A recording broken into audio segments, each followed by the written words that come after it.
I'm Eric Marcus, and this is Making Gay History. It's been a week of anger, anguish, and heartbreak here in New York City and across the country. Massive protests over George Floyd's murder under the knee of a police officer have been met with repeated, widespread violence by militarized police. The threat of active duty military being deployed to control citizens exercising their constitutional rights. The ongoing drumbeat of white supremacy coming from the White House, the People's House, now an embattled president's fortress. Peaceful protesters described as terrorists.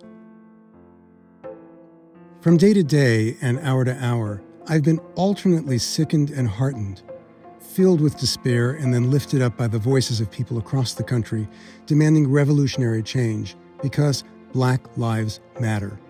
At Making Gay History, we're proud and humbled to stand with them. All Black Lives Matter. LGBTQ Black Lives Matter.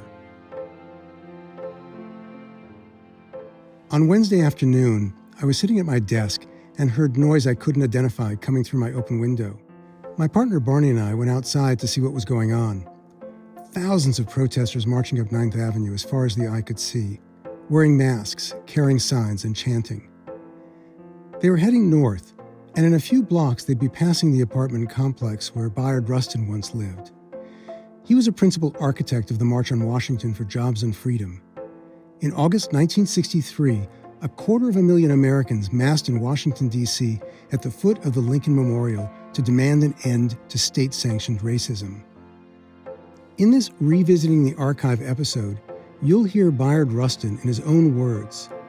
In addition to coordinating the 1963 March on Washington, Bayard was one of the organizers of the very first Freedom Ride through the American South in 1947, and was mentor to Dr. Martin Luther King Jr. from the time of the Montgomery bus boycott.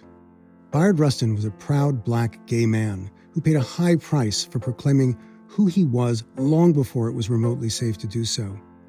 He put himself in harm's way over and over again, subjected to attacks by white supremacists who used his race and sexuality to try to destroy him. But he not only resisted, he triumphed. You're about to hear an interview Bayard Rustin gave on February 5th, 1986, a year and a half before he died. The reporter was a young Peg Byron, who was freelancing for the DC-based gay newspaper, The Washington Blade. Peg conducted the interview in Bayard's office on Lower Park Avenue in New York City, just across town from where he lived in Chelsea with his partner, Walter Nagel. Walter was also Bayard's assistant, and you can hear the sound of him typing in the next room through much of the interview. It's thanks to Walter, who recorded the conversation and saved it for decades in a box under their bed, that we're able to hear Bayard speak in this rare interview about the impact of his sexuality on his work in the civil rights movement. So let's join Peg Byron at Bayard Rustin's desk and listen to history from a man who changed its course. So I'm going to tape this too, if you don't mind. No, that's quite all right. Great. Walter's doing some research on me, and therefore he tapes whenever anybody else does, not to check on anybody. Yeah. Is that me? I think that's the Sorry. song. Walter? Well, this show's red. Does that mean his is stopped? No, his is still going. Okay. Has there ever been some project you were involved with where, not that being gay was necessarily an issue, but did you ever feel frustration about... Oh, certainly. I don't know if you know that I was an associate of Dr. Martin Luther King for a number of years. Mm-hmm. And that actually I am the person who drew up the plans for his Southern Christian Leadership Conference. At a given point, there was so much pressure on Dr. King about my being gay, and particularly because I would not deny it, that he set up a committee to explore whether it would be dangerous for me to continue working with him. And after 8 years, that committee came to the decision it would be dangerous. Wait, the committee met for 8 years? No. he said, after I had worked with him for for 8 years, Yeah. the J. Edgar Hoover began to circulate all kinds of stories about Martin Luther King. Mm-hmm. One of which was that he was a friend of mine, hinting that somehow or other there might be some homosexual relationship going on between us. Mm-hmm. This frightened a number of the people in Martin Luther King's movement, and they set up a committee to discover what they should do about it. Mm. And that committee asked me to leave. When was that? That was around 1962.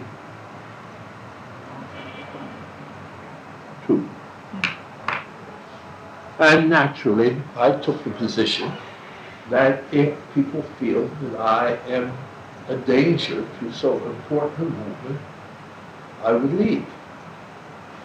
But the thing which distressed me was that if Martin had taken the strong stand then that he took a year later in '63, vis-a-vis Strom Thurmond, he could have overcome it and kept me. Yeah. But I understand his doing it, and I hold no grief with him about having done it. I just wish that he had shown the strength in '62 that he showed when he backed me completely in '63. But he was a year older and had another year's experience. If I've learned anything, it is that people, by helping others who are also in trouble, grow in strength to help themselves. That a new psychological and spiritual element is brought to bear. Now this became very clear to me in 1963 when I was organizing a march on Washington. And Strom Thurmond stood up in the Senate of the United States and for 3/4 of an hour attacked me as a draft dodger, which was untrue because I was a conscientious objector and well known as being a Quaker opposed to all violence. He attacked me as a former member of the Young Communist League, which was true, I had been. He attacked me as a homosexual, which of course I was. You were the original commie pinko fag of the day, I suppose. Yeah, exactly. Yeah. Now, there were 10 leaders of that march. One of the most important Jews, the most important Catholic, the most important Protestant, Walter Reuter representing the trade union movement, and 6 black civil rights leaders. When he attacked me, I had absolutely no basic apprehension, and for a very good reason. Because I had spent a great deal of my life defending prejudice against Catholics, against trade unions, against Jews, against blacks, against Protestants. And therefore I inwardly knew that those leaders, knowing of my history, had to come to my defense. And they did. And the important thing was that they voted that only one person should speak And that was the founder of the march, Mr. A. Philip Randolph, One person should speak. to the press after this attack. And they agreed that the only thing they would say were two things. One, we have absolute faith in Mr. Rustin's character and absolute faith in his ability to make this march an historic event. And your role in the march, were you the coordinator of the march? I was a coordinator. Yeah. Now, I point that out because that was a great experience. And I think the opposite, that I could have been in great trouble. And I think that had I not spent a great deal of my life defending all of those groups, there would have been less of a determined effort to defend me. This is from the New York Times of August 16, 1963, written by one of the best writers of the Times, which says, Negro rally aid rebuts senator.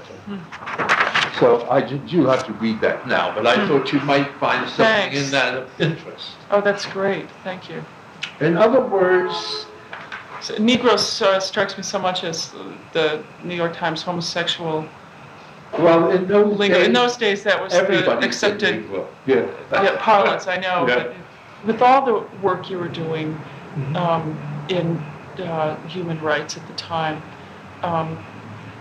you must have been feeling some sense like you had this coming. I mean, you had a right to,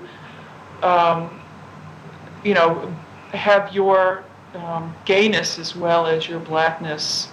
Well, one of the reasons and, that I decided, Quaker beliefs one defended. of the reasons I decided that I should no longer remain in the closet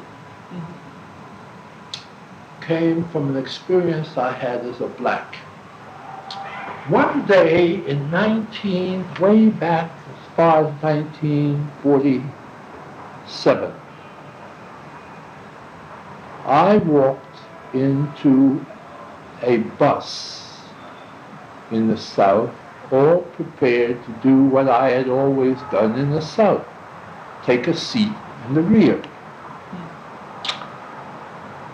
As I was going by the second seat to go to the rear, a white child reached out for the red necktie I was wearing and pulled it, whereupon its mother said, "Don't touch a nigger." Something happened, and I said to myself, if I go and sit quietly in the back of that bus now, that child who was so innocent of race relations that it was going to play with me will have seen so many blacks go in the back and sit down quietly that it's going to end up saying they like it back there. I've never seen anybody protest against it. That's what people in the South were saying. So I said, I owe it to that child, not only to my own dignity, but I owe it to that child that it should be educated to know that blacks do not want to sit in the back, and therefore I should get arrested, letting all these white people in the bus know that I do not accept that. Now, it occurred to me shortly after that it was an absolute necessity for me to declare homosexuality. Because if I didn't, I was a part of the prejudice. I was aiding and abetting the prejudice that was a part of the effort to destroy me. And that in the long run, the only way I could be a free, whole person was to face the shit. But from my own experience, I know how long it can take till you free yourself. 34 years is a long time to free yourself. So when did you first come out as gay to yourself? I recognized that I was gay when I was in high school. Where was that? I was in Westchester, Pennsylvania.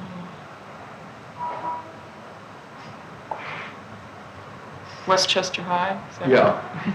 But I was fortunate and was very successful at hiding it because I was on the championship football team. I was on the championship track team. I won the all-state high school championship for tennis.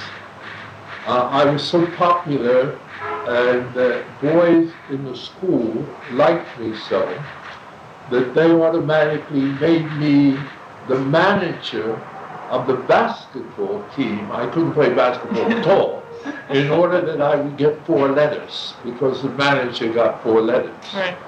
So at that point, it was all extremely romantic and far removed from any activity. But I knew then that my affection was far more for men than women. I told you that I won all those honors in sports. You were the all-around... But when the banquet came for the football team, it was held at the YMCA, in which I was not allowed to go swim. So my grandmother urged me in protest not to go to the banquet. And I'm so glad she did, because I learned from that you may have worked hard as you could for Dr. King, but there also may be a time when things are not just going to go the way you want them to.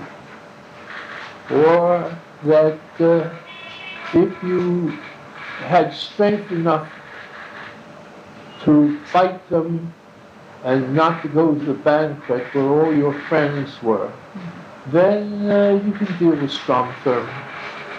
I learned some things in that early period. When I look back upon it, I also understood that my experience there had been a very liberating one. And because of what I had to put up with there, I also was preparing myself for putting up with what I had to do as a gay person. Were you from a big family?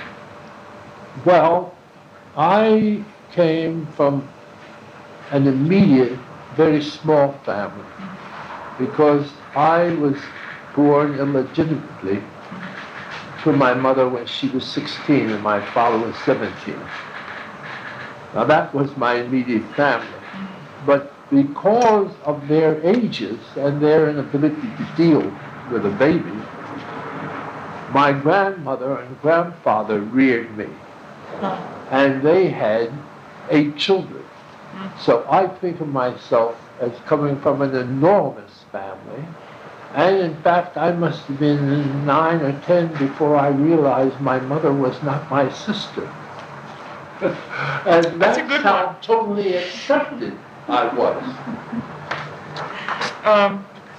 Do your parents or your family know that you're gay? My grandmother knew it, but she never spoke of it. I can tell you how I personally she knew it. I was associating with a young, rather handsome fellow, and she called me one day and she said, no, this was after I had come out of college. She called me one day and she says, Bayard, I think you have to be very careful associating with, and she called his name. And I said, why, Mama? She says, because you are the type of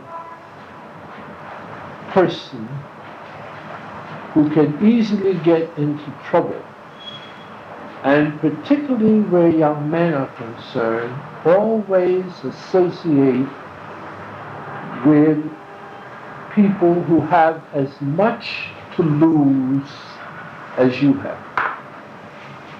And she said he has absolutely nothing to lose. Now, somehow or other, I knew from that day on she knew. And then later, she'd always say to me, why Well, don't it sounds sort of like your mother saying, he's not good enough for you, dear. I think that's what she meant, but not in those terms. Yeah. I think she meant that it's very dangerous to get involved because you are gay with people who don't have as much to hide as you have. I think that's what she was saying. Because she was such a libertarian, and I can't imagine her meaning the other thing, although she may have meant both, who knows.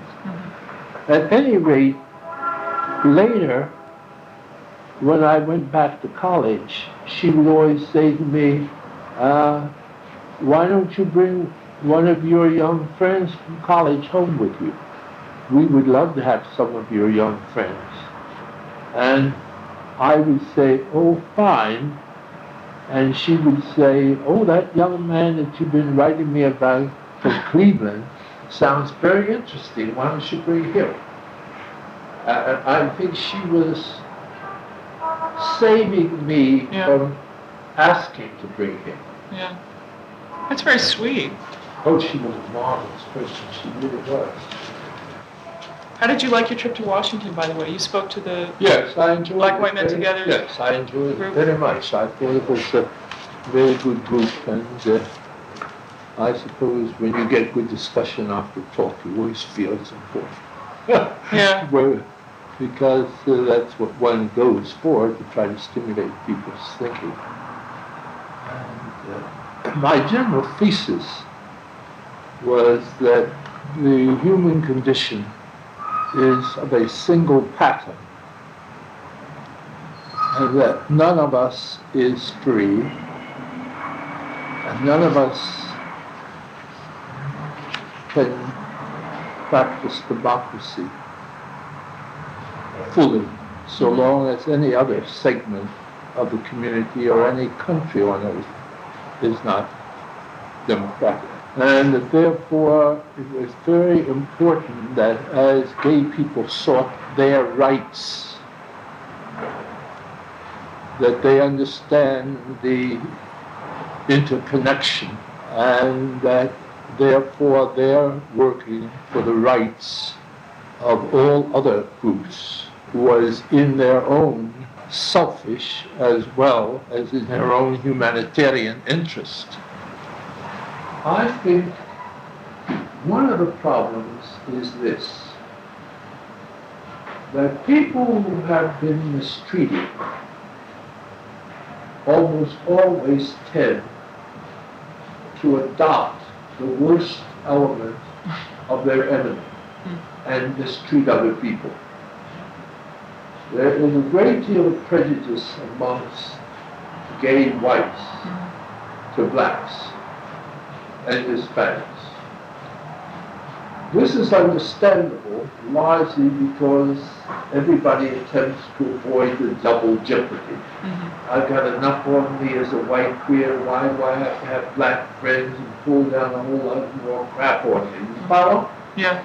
I understand this, and I'm sympathetic to it. But as I go around talking, I point out to people, until they do get over that, they are still playing games with themselves. And it's bad enough that the straight world out there should try to cripple you. It is even worse at the point you cooperate with their crippling.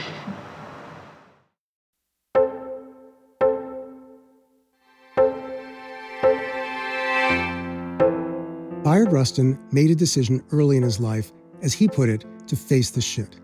And now it's long past time that we as a nation face the shit. face the fact that systemic racism, with the participation and consent of white Americans, has layered injustice upon injustice and cost the lives of more Black and brown Americans than we've ever acknowledged. And we're in the middle of a pandemic that's killing Black and brown people in disproportionate numbers as a result of those persistent patterns of injustice. If there's a silver lining in this moment in time, it's that hundreds of thousands of people are taking to the streets, having decided that we have to face up to how we have failed to live up to the promise of America.